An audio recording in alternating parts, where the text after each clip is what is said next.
Hello, my name is Lisa Wolf with the Center for Humanistic Change, and welcome to our presentation, What Every Parent Needs to Know About Marijuana. We are going to do a series of these presentations. The next one that should be posted later this week will be vaping, and we will add on different topics as we go. I want to thank the Lehigh Northampton County Divisions of Drug and Alcohol, whose funding allows us to bring these presentations to you at no cost. So these are some of the names that you might know marijuana being referred to. The language and the slang changes as we go through the years, of course. One name that is on there is dope, and most young people today refer to heroin as dope, so that usually does not refer to marijuana use. But we definitely have an issue with marijuana misuse in this country. It has become more socially acceptable. A lot of people don't see it as a drug. And with some states making it legal for medical and recreational use, it definitely has changed the conversation. But as a parent, you need to just be educated about marijuana itself. But the most important takeaway today will be why it is so important to have conversations with your kids about not using any kind of drug, especially in their adolescent years. And that has to do with their brain development. And we will get to that as we go. So marijuana and hemp are two materials that come from the cannabis plant. Most of what we see comes from the cannabis sativa. So hemp has THC levels less than 0.3%. So THC is the chemical in a cannabis plant that makes people feel high. Hemp itself has no psychoactive properties itself. You can't get high from hemp. The medical use is primarily for CBD products, and they are legal under federal law if they come from the hemp part of the plant. Other uses would be food, clothes, cosmetics, all different kinds of fibers, shampoos, and creams. And I'll talk more about the CBD products later in the presentation. Now, marijuana refers to the cannabis plant when it is used to get high. So the THC levels are going to be higher than 0.3%. There are CBD products that are made from the marijuana part of the plant, but that is technically illegal under federal law. But really the main use of marijuana is to feel high, to feel different, to feel euphoric. Different people get different things out of it, but you definitely are using marijuana to get a different feeling in your brain. Medical concerns with people who use marijuana. So if someone is using it for a long period of time, chronically, they can get hyperemesis syndrome, which involves very bad abdominal pain and uncontrollable vomiting and must be treated by a medical professional. Also, changes in marijuana production over the years has resulted in much higher THC levels, and these higher THC levels have been associated with psychosis that is similar to schizophrenia. I'll talk more about that as we go as well. So dry or leaf marijuana is, as a parent, what you are probably more familiar with. So in the 1970s, the THC levels in dry or leaf marijuana were about 4%. The THC levels today are now 15 to 30%. That is a lot higher. So it's a stronger, longer lasting high that people get from marijuana today, which definitely has to have consequences for the body and the brain. I'll be very honest, there are not many long-term studies on marijuana. We're starting to do that more. But there were some studies done in Australia and New Zealand, and they followed people for about 30 years, starting in their teens and doing, giving them IQ tests and doing MRIs, looking at the brain, and there definitely were changes as people continued their use. And even when they stopped, there were changes to the brain that did not heal. I'll talk more about that as well as we go. So common ways to use the dry leaf or the flower of the marijuana plant, would be bongs or a bowl or a pipe, or rolling it into a joint. The grinder is used to grind the marijuana so it's much finer and it just makes it more smokable. And then also the sploof in the bottom left corner is simply a toilet paper or paper towel roll that they shove dryer sheets inside there and then wrap it on the outside and blow the smoke into there. And that helps hide some of that skunky smell that's associated with leaf marijuana. Another popular way of consuming it would be using the cigars, the skinnier cigars usually. They call this a blunt. Emptying out the tobacco, putting marijuana in its place. And then a spliff is a little bit smaller, as you can see in that picture. And usually when you're making a spliff, you're leaving some of the tobacco or nicotine inside and mixing with the marijuana. So marijuana is a depressant, nicotine is a stimulant, so it gives the user a different kind of high. Marijuana storage has become a small industry in itself. So a lot of people will store it in glass or mason jars because that keeps it dry and it also helps hide some of that smell. You can also buy stash containers that look like everyday items, like a soda can, a room deodorizer can. It might look like a book, but it's hollowed out inside. And you can buy these things in stores like Spencer's, smoke shops, and they have a huge variety on Amazon, and anyone can purchase these. They advertise it as a way to hide your valuables, but really they're more for storing any kind of drug. And then now they make odor-proof bags and containers. So you put marijuana in one of those little black bags, it really masks the smell, and then put it inside one of those containers. You could take it in your car, have it in your home, and no one is going to smell marijuana through those odor-proof bags or containers. So you might have heard of dabs or the dab dance. That was kind of a thing a few years ago, kids doing this, the dab dance is referring to the marijuana. So when marijuana is a dab form, it is being extracted from the flower of the cannabis sativa. So they're really extracting the pure THC. And then when it's a dab, it's like in a waxy form.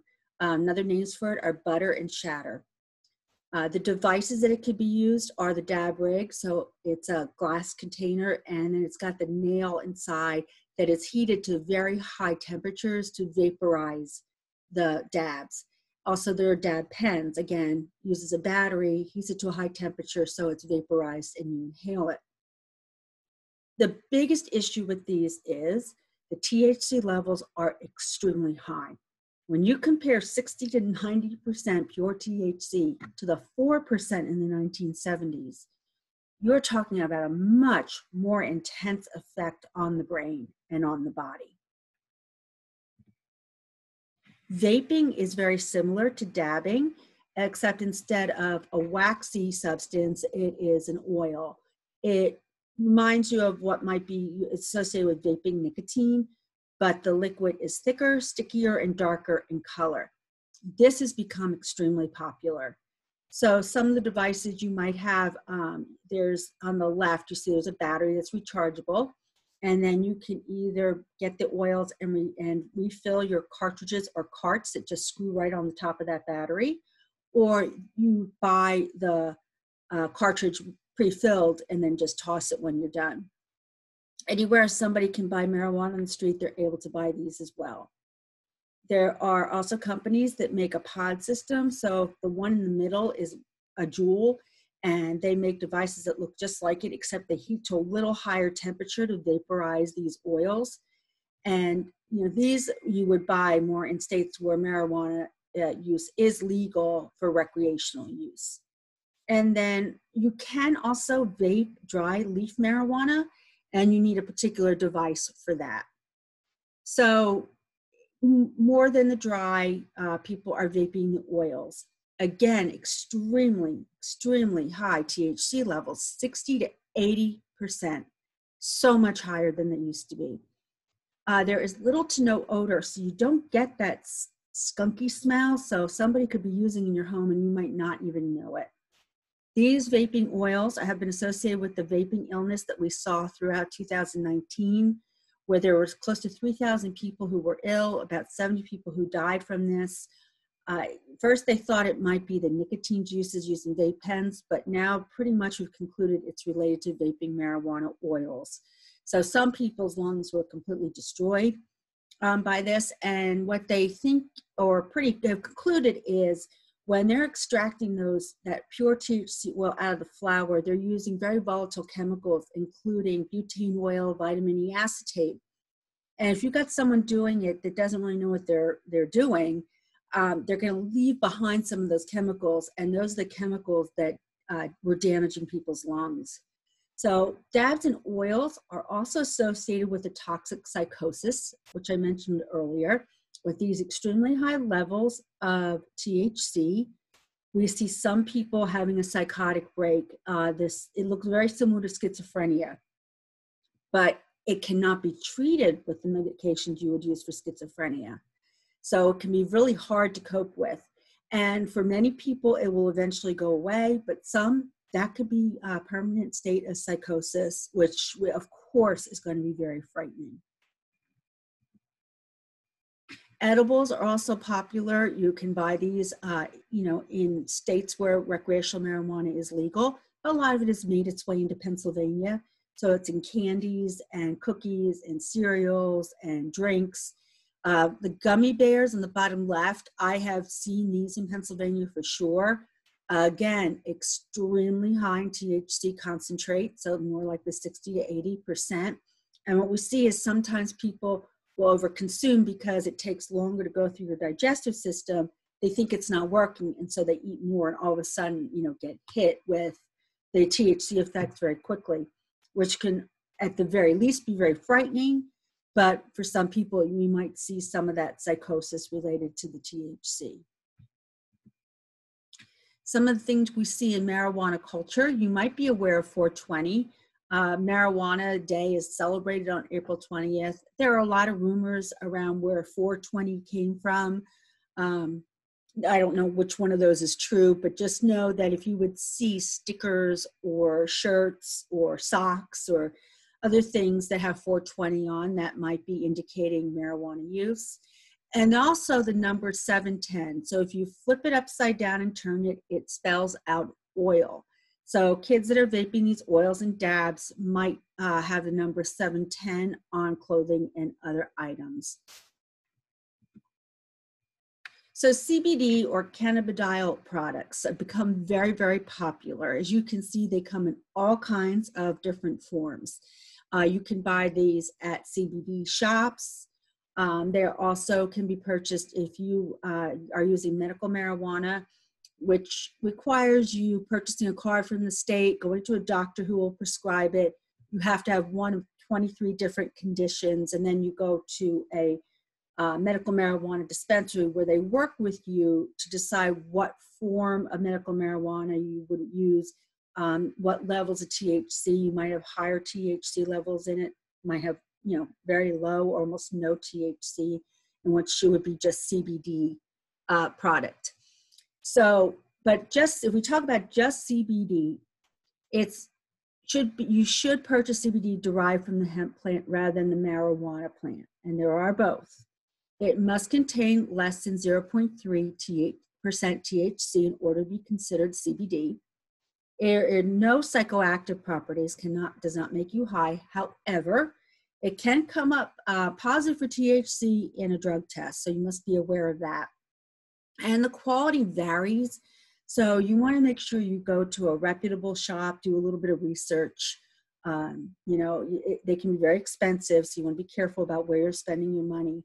But the uses, such as for insomnia, arthritis, we see a lot of older people turning to CBD products for arthritis and other aches and pains associated with age.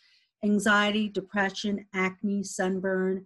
There's a lot of different applications. So if you think it might be useful to you, I would just do my research and, make sure you understand what you're using.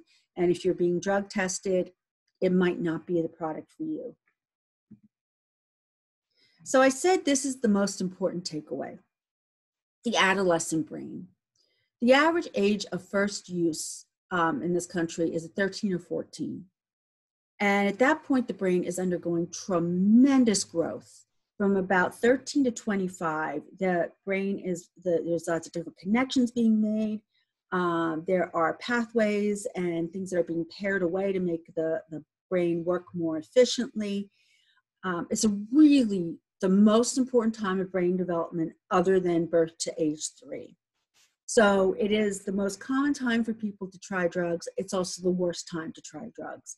Just by delaying any kind of drug or alcohol use into your early 20s makes a big difference in the dangers of addiction and changing the brain both structurally and how it functions. That delay can make a big difference. So what happens is when someone inhales THC, it goes up into the nucleus accumbens, which is the pleasure center of the brain, and it releases dopamine. So dopamine is the drug that makes us feel happy, or rather I should say the chemical that makes us feel happy. We produce it naturally in our brains, which is why we do things we enjoy. We feel good. That's why we enjoy them. It's motivation to do that, to repeat that behavior again. But drugs do it so much better than anything else can. They're much more efficient and much stronger at releasing that dopamine. The issue with an adolescent is they have the adult maturation of the pleasure center, but the prefrontal cortex, which is responsible for putting the brakes on, helping us make better decisions, thinking through the consequences, that doesn't fully develop to the age of 25.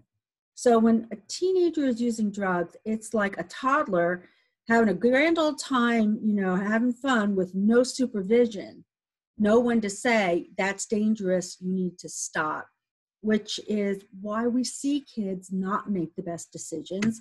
And when they start using drugs as an adolescent, it can be much more detrimental to their growth and to their future. And what we see with this earlier use is permanent changes to the brain structure and function. I also want to remind you that we now know addiction runs in families, and you also have a higher risk of addiction if you are coping with some kind of mental health issue. We often see people self-medicate with alcohol, marijuana, and other drugs when they're sad, depressed, anxious, and this can, become a whole other issue in addition to the mental health problems that you might be dealing with. So it's important to talk to your kids about marijuana, that this attitude that it's not a big deal really can be a big deal, especially when you use as an adolescent. I would never condone marijuana use. However, you could even say, you want to know what it feels like to get high, I just beg you to wait till you're 25. And at 25, most kids are on their way to whatever goals they've set for themselves. They're less likely to be as curious. They're not dealing with the peer pressure they see as young teens. And they're making better decisions because that prefrontal cortex is doing what it's supposed to do. So you or anyone you know might need help. You can call your local drug and alcohol division. They will help point you in the right direction. They can help you with getting an assessment, give you your options for recovery programs, which there are a wide variety of those. If you don't have insurance or can't afford any kind of rehab, there is funding available. So please, if you think someone is struggling with drugs, please reach out to them and they will help connect you to people that can help. Lastly, if you have any questions about anything in this presentation, you are more than welcome to email me. My address is up there. Also, visit our website to learn more about the center. We have some other videos up there right now about current drug trends and vaping and a few other things. They're a little bit longer. They're 45 to 60 minutes. But we are planning, as I said at the beginning, on doing a series of 15 to 20-minute videos that are a little bit easier to watch, doesn't require as much time, and they will be going up over the coming weeks. Thank you very much. I hope you learned something, and I hope you'll continue to talk to your kids about the dangers of drug and alcohol use.